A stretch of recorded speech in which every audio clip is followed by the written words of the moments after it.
Almost 4 days after the eruption of the Tonga volcano in the South Pacific Ocean 36 miles away from the island of Tonga, one of the main concerns coming out of this situation was re-establishing legitimate communications with the area. Now, the fact that we are receiving updates is a positive sign, but unfortunately a lot of the information in these updates is just reassuring us of what we've already known, and that is that Tonga and the surrounding areas took a major hit. It may not be the news we really want to hear. I've got all the newest information on the South Pacific situation, and we're breaking this all down right here, right now. Let's go.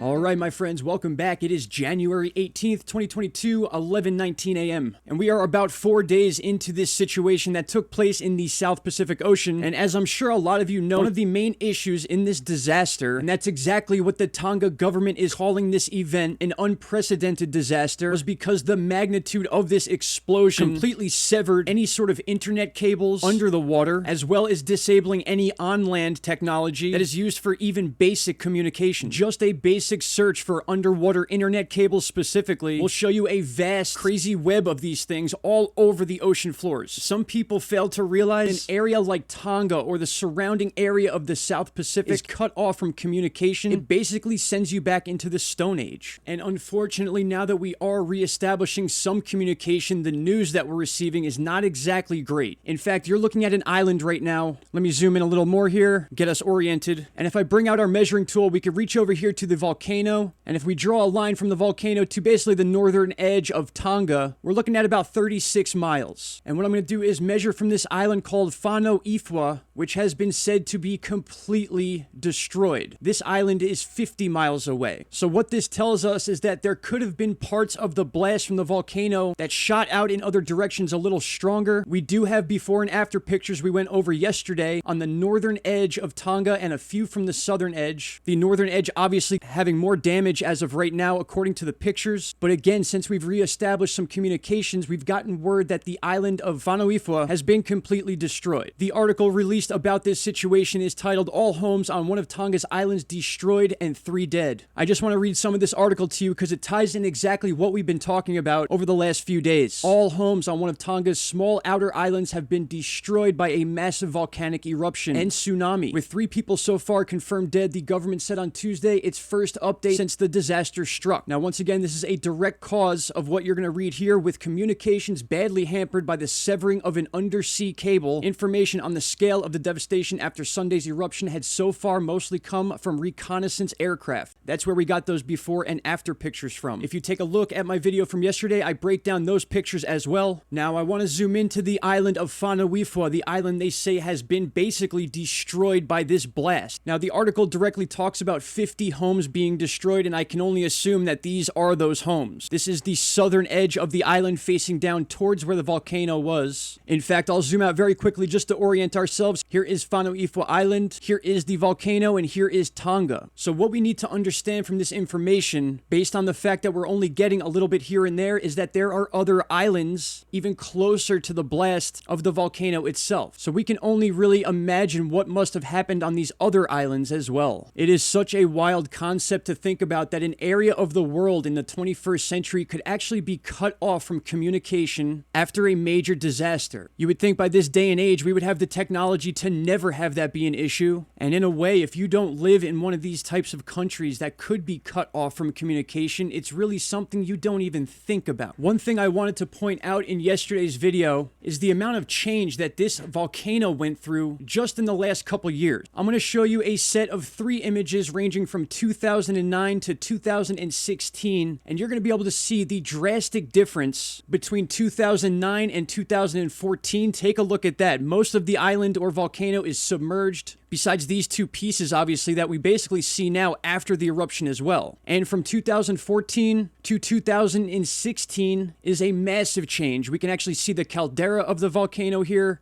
sticking up through the water and a piece of land that connects what seemed like two islands in the previous picture. Very, very interesting. Let me backtrack there for you again. We can see the first one here, 2009. The date is right up here. You can go check this out on Google Earth. And I'm not sure if it's just the quality of the image taken, but it looks orange and it looks more like something you'd see at Yellowstone. But nonetheless, we have the two separate islands here with the water now in the middle.